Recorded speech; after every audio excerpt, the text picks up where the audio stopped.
Buenas tardes. Hoy en el Instituto Integral de Psicología y Salud Mental nos acompaña el doctor Ricardo Arturo Záraco, experto en trastornos de esquizofrenia. Hola. Hola, buenas tardes. Buenas tardes. Gracias por acompañarnos. Doctor, ¿nos podría platicar qué es la esquizofrenia? Sí, claro. Antes, pues muchas gracias por la invitación. Para hablar de la esquizofrenia, cada vez sería más conveniente hablar de las esquizofrenias, que es como un cortejo de síndromes que tiene que ver con la pérdida del contacto con la realidad y la presencia de ciertos síntomas, principalmente síntomas que se llaman psicóticos, ideas delirantes y alucinaciones, pero también algunos otros síntomas que son llamados deficitarios o negativos, por ejemplo, pérdida de la capacidad para mostrar emociones, pérdida de la voluntad, las personas aunque deseen hacer ciertas cosas no pueden, en el pensamiento se vuelve laxo, entonces las ideas se vuelven poco claras o a veces confusas, más una pérdida de la funcionalidad, ya sea social, escolar, familiar, etc. Entonces es común que pacientes con el diagnóstico abandonen la escuela o el trabajo. ¿Es como de grados de esquizofrenia? Pues más bien sería que nosotros la clasificamos como, dependiendo del nivel de síntomas, si es una esquizofrenia que podemos considerar con una gravedad leve, moderada o muy grave. ¿Estos síntomas cuándo se detectan? Se detectan principalmente en hombres de 15 a 25 años aproximadamente y en mujeres de 25 a 35 años. Es en etapas productivas de la vida y se detectan casi siempre por los familiares o por terceros. Okay. ¿No hay casos de niños? ¿No se nacen Sí. con esta...? O sea, no es que se nazca porque eso es muy difícil responderlo, más bien es como una serie de características que se heredan en la persona, cierta vulnerabilidad a desarrollar el trastorno y los eventos de la vida hacen que debute con la enfermedad. Hay casos reportados en niños, pero son muy raros. Yo he visto al menos 2 casos de esquizofrenia infantil. Ya la mayoría aparecen en la adolescencia, casi cuando están en la secundaria o entrando a la prepa, y es cuando empiezan a fracasar escolarmente. Y la más tardía la he visto a los 40 años. Hay síntomas psicóticos en la ancianidad, pero eso lo más común es que no sea esquizofrenia, que sea otra condición. Sí. Y cuando, o sea, ¿se puede heredar? O sea, si un tío padeció esquizofrenia, tal vez, no sé, yo puedo padecer esquizofrenia. Lo que se hereda es la vulnerabilidad a poder padecer la patología. Por ejemplo, si hay 2 gemelos, monocigotos, son los que comparten el 100% de los genes, la misma bolsa de placenta, ¿no? Y uno de ellos en el transcurso de su vida desarrolla esquizofrenia, el otro tiene un 46-50% de riesgo de desarrollar. Si fuera una enfermedad completamente genética, los dos tendrían el 100% de riesgo de desarrollar si uno de ellos fuera afectado. Eso quiere decir que es una enfermedad multifactorial. Uno de los factores es la herencia. Entonces, la herencia es entre más grado de cercanía tenga el familiar, es más el riesgo. Por ejemplo, el hijo, el hermano o el padre. Si uno de ellos es portador de esquizofrenia, la otra persona tiene el riesgo, ¿no? Ahora, si los dos papás, papá y mamá, tienen esquizofrenia, el riesgo de que le herede el hijo o la hija es de alrededor del 50%. Ahí sí hay mucho más riesgo, al igual que si son gemelos. De ahí en más se va alejando conforme se distancia. Por ejemplo, un tío es de segundo grado, tíos, abuelos, ¿no? Entonces ellos tienen un riesgo mucho menor, 6-8%, dependiendo de los estudios. Entonces si usted lo observa, se va alejando. Por lo general, todas las personas en el mundo tenemos el 1% de riesgo. Entonces, se va incrementando conforme tengamos más familiares cercanos afectados. Pero por eso no podemos decir que es determinantemente genético. Más bien le apostamos a este modelo multicausal. Bueno, sí, para las personas que a lo mejor no reciben algún tratamiento o no se atienden, ¿cuáles serían como características de una persona que tiene esquizofrenia? Sí, digo, la brecha de atención todavía es muy amplia, ¿no? De que empieza el síntoma, que empieza el primer tratamiento efectivo. En México es de año y medio aproximadamente, pero hay países que son hasta 5 años o más. Los síntomas que uno observa, va a haber 2 grupos sintomáticos más interesantes, más importantes. Los síntomas positivos o productivos son, por ejemplo, aquellas personas que empiezan teniendo una creencia ¿no? De que algo les pueda suceder a ellos, de que los puedan seguir, vigilar, pero esta creencia no se reduce con los elementos de evidencia, entonces no se reduce a la lógica, por lo tanto lo llamamos delirio, ¿no? Entonces puede haber delirios de persecución, tal vez son de los más frecuentes, de referencia. De persecución es la sensación de ser perseguido todo el tiempo, ¿no? Por alguna entidad o alguna persona, o incluso un demonio, etcétera, ¿no? Depende de la creencia y la cosmovisión del paciente. Pero también hay otros delirios, por ejemplo el de referencia, donde la persona se siente aludida. Dice, es que yo siento que están hablando de mí, o siento que alguien me estaba espiando, o alguien está en relación conmigo.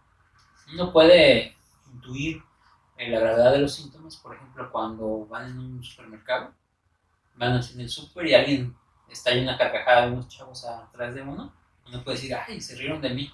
Eso es común en las personas, ¿no? Pero pues uno dice, pues no, pues yo ni los conozco, ¿no? Esa sensación de se rieron de mí es como para poder entender el delirio, es yo tengo esa sensación, pero la convierto en una certeza. Estoy convencido de que se están riendo de mí, aunque no sea cierto. Esa convicción es una convicción delirante y es uno de los síntomas característicos de enfermedades como la esquizofrenia. Otros delirios es, por ejemplo, el sentir que está muerto por dentro, que no tiene corazón o que no tiene estómago, o hay delirios estereotípicos de que tiene la convicción de que la pareja le está siendo infiel, aunque eso nunca haya ocurrido. Delirios somáticos, donde una parte del cuerpo no funciona bien. Otros delirios que son dermatozoicos o formicación, donde sienten que tienen animales o gusanos, pues recorriéndoles la piel o el pecho, el cuello, etc. Una paciente decía que tenía la sensación de que tenía ratas dentro de la garganta, entonces eso le impedía comer. Depende mucho de la vivencia de la persona, pero la característica esencial de ese síntoma es la creencia, ¿no? La creencia que no se reduce por más evidencia que usted le diga, oye, pero que nadie se rió de ti, no, pues está convencido. Y el otro grupo de síntomas positivos y productivos son las alucinaciones, que ahí es la definición más simple, es la percepción sin objeto, ¿no? Entonces yo puedo percibir sonidos, por ejemplo, voces que hablan lo que estoy haciendo, y no haya nadie en la habitación.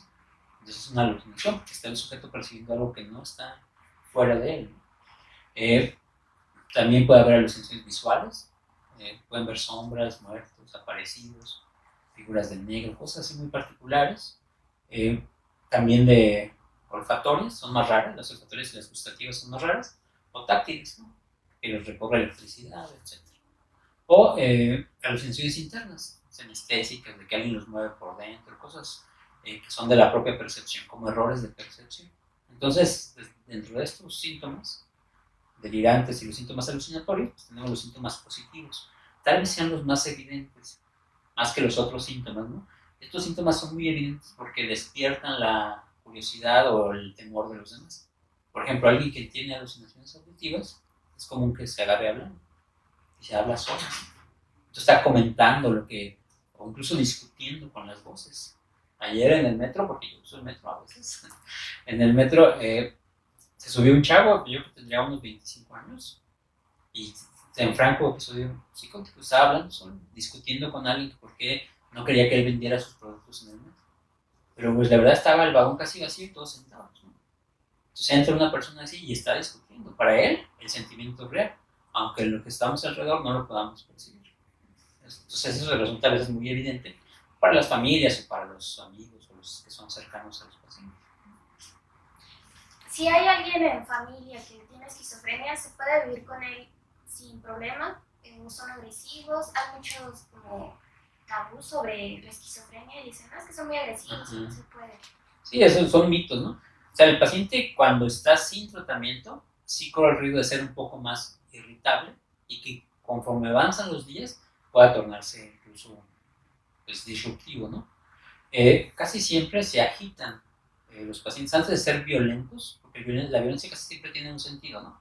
Una dirección dice, yo voy a hacer, me voy a fregar al otro, o en la explosión del enojo hacen el daño a la persona o a objetos, ¿no? En el caso de los pacientes se vuelven como, podríamos llamarlos disruptivos, o se vuelven agitados, donde el aumento de la actividad a veces no tiene un sentido. Entonces pueden lastimar a alguien en esa agitación, pero no es porque sea su sentido lastimar. Solo ocurre cuando los pacientes, bueno, la mayoría de las veces ocurre cuando los pacientes no están medicados. O sea, cuando tienen un grado de gravedad pues, elevado, ¿no? O sea, son pacientes ya graves que durante mucho tiempo han estado así y la respuesta es la agresión.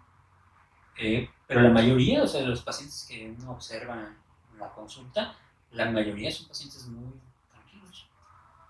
O sea, son pacientes en realidad, creo que los estudios hablan de un 1% de pacientes que se vuelven francamente violentos. ¿Pueden llevar una vida normal, hacer una familia? Pues habría que definir normalidad, ¿no? O sea, lo más probable es que sí puedan llevar una vida parcialmente normal. O sea, pueden convivir con sus familiares, pueden vivir en la casa de los familiares. La esquizofrenia no se contagia. O sea, es una enfermedad del proceso del pensamiento, de cómo se transmiten las señales neuronales. Pero no es que tenga un bicho y yo les vaya a contagiar a los demás, ¿no? Eso no ocurre, ¿no? Y pueden estar y convivir con las personas dentro de la familia. A veces tienen su restricción social muy limitada, entonces tienen pocos amigos, algunos de ellos llegan a tener pareja, el porcentaje es muy bajo, se casan, por ejemplo, o tienen una relación a largo plazo. La mayoría, en el caso de los hombres, son solteros, en el caso de las mujeres un porcentaje un poco mayor, sí pueden pues, tener o contraer matrimonio, porque como empiezan más tarde, luego se casan y debutan después con la enfermedad. Pero en realidad pueden vivir una vida parcialmente normal, realizar ciertas actividades. En sociedades como la nuestra, pues son sociedades muy lastimadas, ¿no? Socialmente hablando, la estructura social, por la pobreza, por los niveles de violencia, etc. Ellos, por lo general, el 10 al 15% logran tener un trabajo como estable. Otros van a tener subempleos, o que les paguen por sacar la basura, o por limpiar el coche, y les dan unas monedas y ya. La mayoría no alcanza a trabajar. Entonces, si dentro de nuestra definición de normalidad está que la persona trabaje, pues ahí sí estarían ellos fuera de esa definición, ¿no? Iba más como a si podían formar una familia, ¿no? Ya dejando esquizofrenia mientras, o sea, pueden socializar, pero bueno, ya Sí. dice que es un poquito mínimo. Ok. La socialización es muy limitada, muy limitada, hay que entrenarlo socialmente. Hay entrenamientos psicosociales en mejorar esas habilidades sociales, como para que sepan cómo responder, cómo invitar a una persona, cómo saludar, o sea, para que puedan integrarse en núcleos sociales. Porque algo que hemos observado en las clínicas es que los pacientes tienen una limitación social muy importante, tienen fallas sociales muy características en algo que llamamos cognición social. Por ejemplo, son menos empáticos a ciertos eventos, tienen una teoría de la mente disminuida, tienen la capacidad para inferir otros estados disminuidos, y eso hace que se limiten socialmente, e incluso se aíslan ellos mismos, ya sea por el síntoma o porque no saben cómo interactuar dentro de lo social. Y eso hace que los pocos tengan pareja, ¿no? O puedan formar una familia por sí mismos. Casi siempre van a estar integrados en una familia. Y la familia es la que los protege, los cuida. Una vez detonando la esquizofrenia, ¿hay algún como que se acaba la enfermedad o ya se vive para siempre? Es una enfermedad crónica. O sea, toda la vida, una vez que debuta, ya toda la vida tiene una patología. En el curso de la enfermedad, Bleuler, que es uno de los que más escribió pues, en el principio del siglo, a fines del 19 y principios del 20, él decía que no hay una restitución total. O sea que la persona ya no es la misma una vez que ocurre el debut psicótico, ¿no? Una vez que tiene el cuadro psicótico hay como un quiebre en la evidencia, en la biografía del paciente. Entonces el resto va a ser como una permanencia de muchos síntomas, ¿no? Los cuales pueden mejorar en el transcurso del tiempo o pueden empeorar. Los primeros 5 años tal vez sean los más importantes, al menos en el deterioro cognitivo de que puedan tener los sujetos, ¿no? Esos son fundamentales porque es cuando puede modificarse el curso de la enfermedad. Ya pasando esos 5 años, el periodo, la cronicidad del cuadro pues ya persiste. Entonces, si hacemos cosas o intervenciones más tempranas en ese periodo de 5 años, es probable que el pronóstico mejore. O sea, que tengan más capacidad social, más capacidad para trabajar, o al menos que tengan menos posibilidades de recaídas, ¿no? De que empeoren la enfermedad en el transcurso de su vida. Después de los 40 años casi siempre se empieza a estabilizar la enfermedad. Se hacen como más, le llamamos residuales, síntomas residuales, que siguen los síntomas pero son como más atenuados. Entonces pueden vivir como más tranquilos, ya sin tantos procesos sintomáticos, y es pues al el resto de su vida, ¿no? ¿Afecta en algún otro estado de salud la esquizofrenia? Es que hay dos posturas. Yo digo que sí afecta porque en estudios dicen que tienen más predisposición, por ejemplo, para diabetes. El hecho de ya tener una enfermedad como esquizofrenia pues tiene ese más riesgo. Pero el uso de medicamentos también hace que debuten con más enfermedades, ¿no? Por sí misma la enfermedad resta una esperanza de vida de alrededor de 20 años. Se van a vivir 20 años menos, aunque fallezcan de las mismas causas de las que vamos a fallecer todos, ¿no? Problemas cardíacos, cánceres o accidentes, que son las tasas más altas de mortalidad en la población. Ellos igual, pero antes de tiempo, ¿no? Y puede ser por la enfermedad, o puede ser por la combinación con la enfermedad, los tratamientos o el estilo de vida.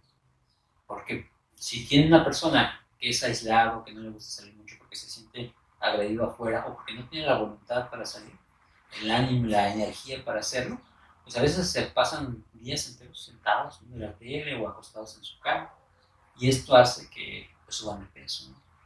Tengan problemas metabólicos, problemas con los lípidos, aumento de la presión arterial y esto hace que la esperanza de vida se reduzca.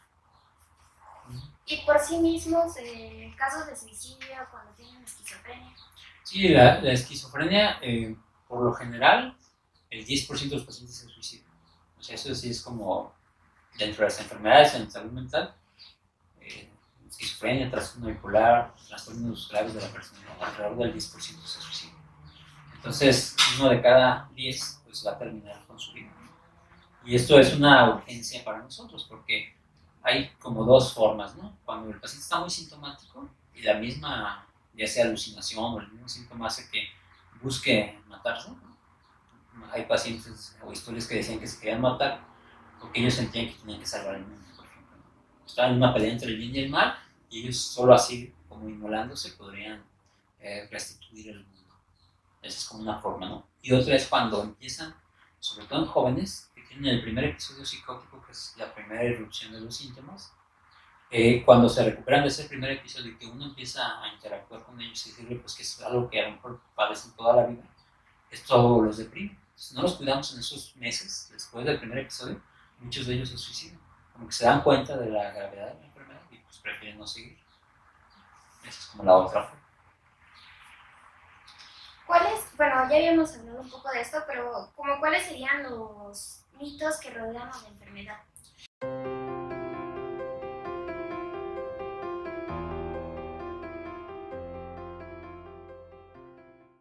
Uno, que todos son agresivos, ¿no? Pues no, ya vemos que son pocos en realidad los que puedan ser agresivos.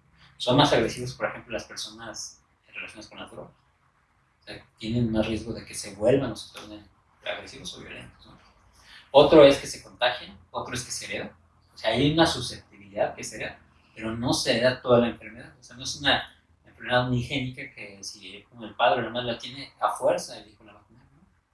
Aumenta la probabilidad, pero no significa que lo hereda, ¿no? Ese es otro mito.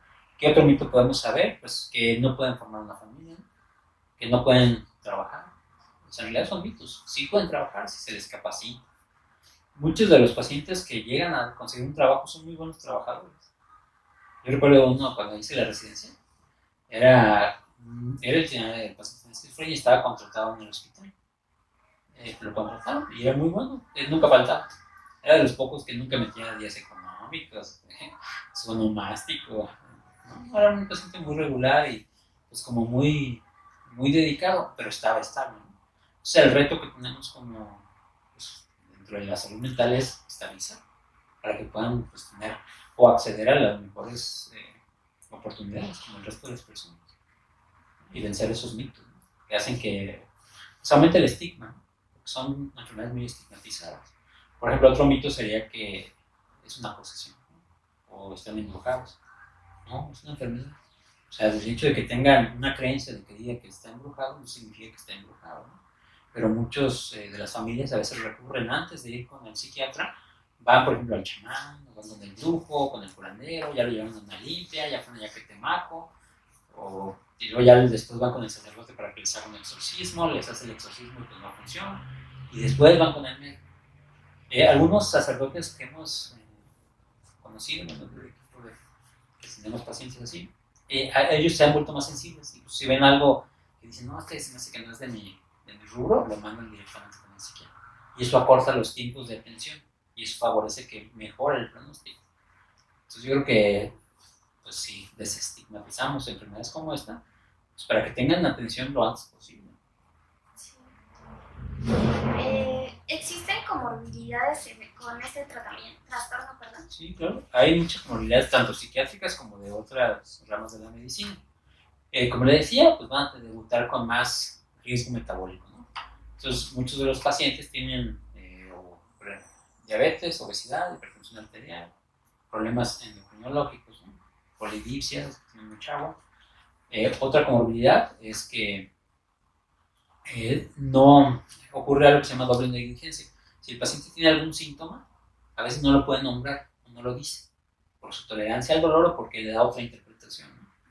Yo recuerdo mucho un paciente que le dolía el estómago y decía, no, es que siempre que llego a la casa los gatos me empiezan a molestar, los gatos que están adentro de mí. Y en realidad era la sensación dolorosa que él le daba ese significado. Entonces, si no logramos pues, atinarle, como dicen, la verdad es que pues, el paciente puede tener un síntoma y no lo podemos identificar. Y luego van con el médico que no es psiquiatra y corren con lo que se llama doble negligencia, porque el médico, al ser una patología psiquiátrica, pues dice que vaya con el psiquiatra, ¿no? Cuando en realidad tiene otra complicación. Trombosis, tromboflebitis, como se mueven menos, son más sedentarios, problemas de varices, entre otras comorbilidades. Y dentro de las comorbilidades psiquiátricas, por ejemplo, con la fobia social, es muy común, ¿no? Que ellos tengan fobia social, algunas fobias específicas, depresión, incluida la esquizofrenia, y aparte que se depriman, o que tengan trastornos de ansiedad. Supongo todo, bueno, así, bueno, con las comorbilidades se empeora todo, ¿no? Sí, se complica. Y luego hay personalidades que también si tienen trastorno de personalidad, tienen esquizofrenia, pues eso hace que se complique más, o que tenga uso de sustancias. Por ejemplo, que utilicen alcohol, marihuana o tabaco. La mayoría fuman. 7 de cada 10 aquí en México fuman. Que tienen esquizofrenia fuman. En otras muestras del mundo es 9 de cada 10. O sea, el consumo de tabaco es muy alto, cuando en la población general es de alrededor del 20% o menos. Eso quiere decir que si alguien fuma, pues ya aumenta el riesgo para desarrollar problemas cardíacos, pulmonares o cáncer. Es otro factor de riesgo, ¿no? Y si tiene una enfermedad metabólica que requiera tomar, por ejemplo, dosis mayores de fármacos como antihipertensivos o antidiabéticos, hipoglucemiantes, algunos de ellos tienen interacciones con los medicamentos que se dan en psiquiatría, y eso puede ser que sean menos efectivos, ¿no? Los medicamentos. Ahora, si el paciente fuma, el hecho de fumar es un inductor metabólico, hace que el medicamento tenga un menor efecto. Entonces le vamos sumando comorbilidades, ¿no? Sí. Se vuelve su cuadro más complejo. O si es adicto a la marihuana, por ejemplo. La marihuana está asociado a un aumento, un incremento de los síntomas psicóticos en los pacientes, o en un factor de riesgo independiente, ¿no? Personas adolescentes que fuman marihuana aumentan hasta el doble el riesgo de desarrollar esquizofrenia. O sea, eso hace entonces que se complique la maraña de síntomas, ¿no? O sea, los que vemos pacientes así a veces nos complicamos mucho porque no sabemos si le bajo el antipsicótico porque tiene una interacción con tal medicamento para bajarle la glucosa, luego se pone muy mal y deja de tomar todos los medicamentos, ¿no? Entonces, si le subo este medicamento, pues va a sentirse o va a tener problemas después en el futuro, problemas renales o tiroideos, etc.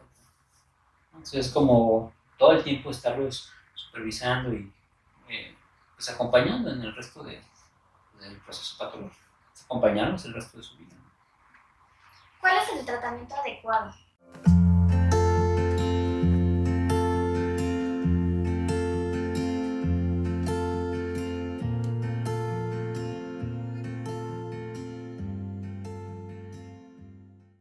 Si el tratamiento adecuado es los antipsicóticos. Ese es el tratamiento angular de la esquizofrenia. Hay que dar fármacos antipsicóticos. Son fármacos que pues, tienen sus efectos adversos, ¿no? Hay de primera generación, de segunda generación. Estos fármacos lo que hacen es reducir estos síntomas psicóticos, las alucinaciones y los delirios. Lo que hacen al reducir los síntomas psicóticos es que el paciente se pueda adaptar mejor Pero hay síntomas que no son tan efectivos con estos medicamentos, por ejemplo, los síntomas negativos. Esa disminución de la energía, de la fuerza, de la capacidad afectiva. Eso hace que el medicamento no sea tan efectivo en esa parte. Entonces ya no tiene síntomas psicóticos, pero tiene otros síntomas. Estamos buscando continuamente la manera de que esté lo más estable posible. Una vez que está estable, farmacológicamente hablando, ya entran las demás intervenciones psicosociales. Terapia cognitivo-conductual, terapia que es casi incluso en la de aceptación y compromiso, habilidades sociales, entrenamientos para la vida, empleos de soporte o empleos protegidos, donde se le invita a trabajar en algún lugar y es un empleo que si se siente mal se pueda retirar y no le pasa nada, no lo corren. Eso ha sido más complicado en México, pero pues ahí vamos, ¿no? ¿Cuál es el apoyo que se le da a esta enfermedad aquí en México? Ahí la verdad es que las discapacidades tienen pocos apoyos, pero sí tienen. Al menos los que tienen discapacidad en el rubro de la Organización Mundial de la Salud de Discapacidad Intelectual, donde podría entrar la esquizofrenia, aunque no tengan discapacidad intelectual propiamente dicho, si tienen una discapacidad mental que hace que no funcione de manera adecuada en lo social. Se les dan apoyo, por ejemplo, al transporte. Pueden entrar al menos aquí en la Ciudad de México, al metro, al trolebús, al tren ligero, con esa tarjeta que se les da, sin que paguen. Es un apoyo al transporte. También reciben algunos de ellos una pensión mensual. Es de muy poco dinero, pero es una ayuda, ¿no? Y hay grupos que se han formado para que se les busque un empleo protegido. Buscarlos en los que tienen una capacidad especial o que digan, no, es que yo sé manejar las computadoras. ¿Qué te parece si puedes en este empleo? Órale. Y se pone. Hay quien sí puede mantener el empleo y hay quien no. Va a depender de muchos factores, ¿no? Pero sí hay algunos apoyos. Faltan todavía. Por ejemplo, que todas las empresas tuvieran una plantilla de pacientes con algún trastorno mental, ¿no? Aunque sean un 2-3%, pero que vayan incluyendo en sus dinámicas empresariales, ¿no? Esa podría ser otra intervención. ¿Usted sabe si en el gobierno sí se da apoyo para el medicamento? Sí, ya con esta ley de gratuidad, bueno, teóricamente, lo que hace de la ley es que si yo no tengo seguridad social, pueda ir a una institución y me provean de tratamiento, ¿no? Se ha establecido entonces que la persona ya no pague por su consulta y recibe el medicamento necesario. Apenas yo creo que está terminando de organizar ese sistema de salud, pero muchos pacientes se han visto beneficiados por eso. O sea, ya pueden tener su medicamento sin costo. Porque no son medicamentos muy caros como en otras enfermedades, por ejemplo, el cáncer o las patologías oftálmicas, los gotitas son carísimas, ¿no? En ellos no son tan caros, pero como es una enfermedad de toda la vida, a la larga el costo es muy alto. No pueden trabajar y aparte tienen que tomarse, no sé, 1,500 pesos de medicamento al mes. Pues en una familia que solo hay 2 proveedores y ganan el mínimo, pues ya se fue todo en el medicamento, ¿no? Entonces eso complica. Al haber un programa donde tengan el medicamento gratuito, pues eso disminuye los costos. Entonces hace que el riesgo de que recaiga sea menor porque tiene el medicamento y aparte haya menos gastos, menos costos indirectos, ¿no? En la familia que sobre la patología.